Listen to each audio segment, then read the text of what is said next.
Okay, makakalabas ba tayo? So nag-update lang naman tayo dito sa may Mitsukushi. Uuwi na tayo kasi meron pa tayong dadaanan, baka di ko maabutan eh. Pero ayun na nga. So napansin nyo, disipa na naman ako dito. Disipa na naman, Diyos mio marimar.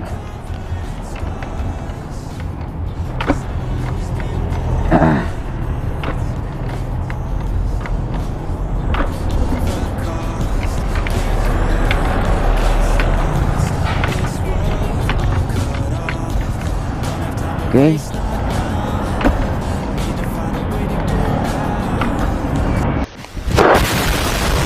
I'm gone in deep, get lost in the weeds. You know it's all about the conquest. Napagod ako dun Nakasipa. So, dahil nagtag-ulan na naman, pag nababasa talaga yung mga switches ni Rusi, kung tayo nagkakaproblema. Hindi ko pa siya napapatingnan ulit, no? Kasi nga nagbumaha, ewan ko. So papacheck ko pa lang to, at kung ano nga ba yung pwede natin gawin dito. So maraming salamat sa Mitsukushi. Okay, so pauwi na tayo.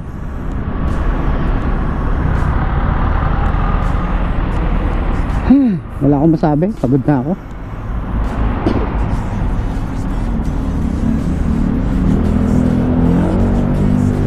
Napagod no?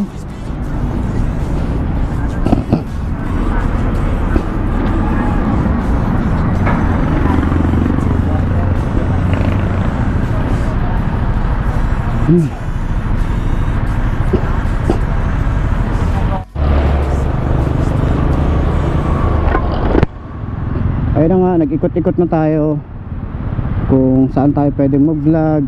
Halos karamihan wala tayong masyadong vlog ngayon kasi ewan ko ba, half year, no? Kalahati na tayo ng taon. Tapos medyo wala masyadong nilalabas. And then yung mga makikita natin online, Facebook, dito sa Bulacan wala pa, no? Ang dami kong hinihintay yung kay Motorstar na FI, yung kay Rusi na FI. Maraming nilalabas si Rusi, pero dito sa amin wala pa. So yun lang naman yung problema natin. Hindi naman siya problema, ano lang talaga, konting mabagal lang talaga yung ating pag-update sa inyo dito sa Bulacan. Kasi nitong mga nakaraan umulan, kita nyo naman, diba? Pero marami pa rin akong pinagpapasalamat. Ang dami ko na naman, bulol na naman, boy. Dami kong pinapasalamat kasi sa kada labas ko, hindi ako nawawala ng content. So kahit medyo kulang tayo ng update sa inyo ng ilang araw, at least kahit pa paano uuwi ako sa amin na meron akong mai-share sa inyo, diba? So dun pa lang, maraming salamat. Tsaka sa mga sumusuporta at naniniwala sa ating pag-vlog, maraming salamat sa inyo. Sheesh! Uulan na naman, boy. Ba't parang dito uulan na naman? Kailan tayo pa uwi? Oh my God, dapat pala doon na lang ulit tayo pumunta. Ay nako, uulan na naman. Pero ganun talaga ang buhay, kailangan natin suungin to. So dito ko na rin tatapusin to bago pa mabasa yung aking camera. Ayaw ko mabasa to. Ito lang yung kaisa-isang camera ko na action cam.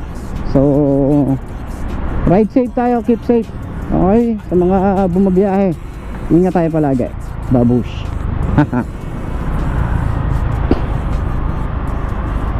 Traffic na naman. Traffic na naman, boy. Traffic na naman.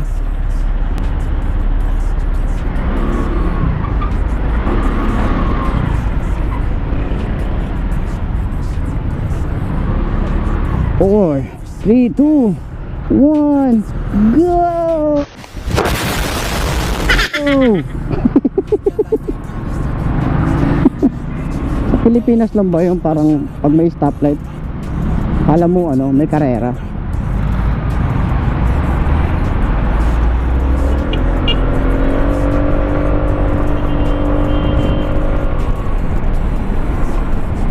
Ayun na, ulan! Woo! Ulan! Oh my god, umuulan dito.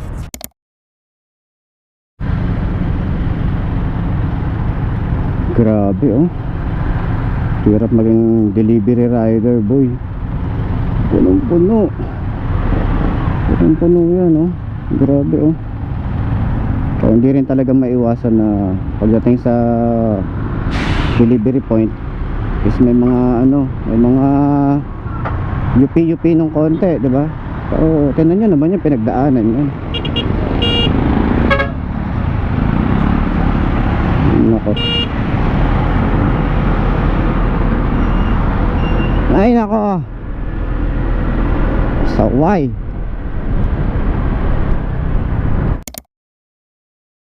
Okay, unang upo para sa Sparkle 150i water cooled. So, side stand natin. Yung malakas din yung preno niya oh. Maganda yung preno ah. Sa harap. Okay. Okay. Goods. Pag naka side stand siya, ganyan ang itsura niya. Mukhang hindi naman siya delikado sa mga alanganing lugar. 5'2" ang aking height. Naka boots. Okay. So, yun oh, naka boots tayo. Pero kayang i-handle. Manageable naman yung motorcycle. Medyo naka ano nga tayo dito no, parang nakapasubsob. Shock pa lang sa likod, ramdam na natin yung ganda. Shock sa harap, maganda rin. Ayan. So manageable naman. Turning radius, hindi siya ganong kalawak. Mukhang kailangan natin ng space para maka-U-turn tayo, pero saktuan lang. Ayan, ganda oh. Yung upuan medyo pakiramdaman natin medyo matigas, pero maganda kasi ito sa long ride. Para sa long ride, all goods tayo rito. Ayos, diba? Ganda oh. Gaan ng motor. Saan ba ako nabigatan na ano? Parang may mas mabigat pa na ito eh. Pero yun nga, para dun sa lahat ng mga gustong kumuha, ilalagay ko yung contact number ng Rusi Plaridel branch. Ayan, sa screen nyo, para in case na kung gusto nyo na ito, puntahan nyo na lang or kontakin nyo na lang or inquire na lang kayo sa kanila. Ayos na ayos yan. Syempre, side stand natin or center stand pala natin, madali lang kaya? Napaka basic boy. Ayos. It took a lot of work, believe me. But now I look like Michael Jordan to the top, here I go.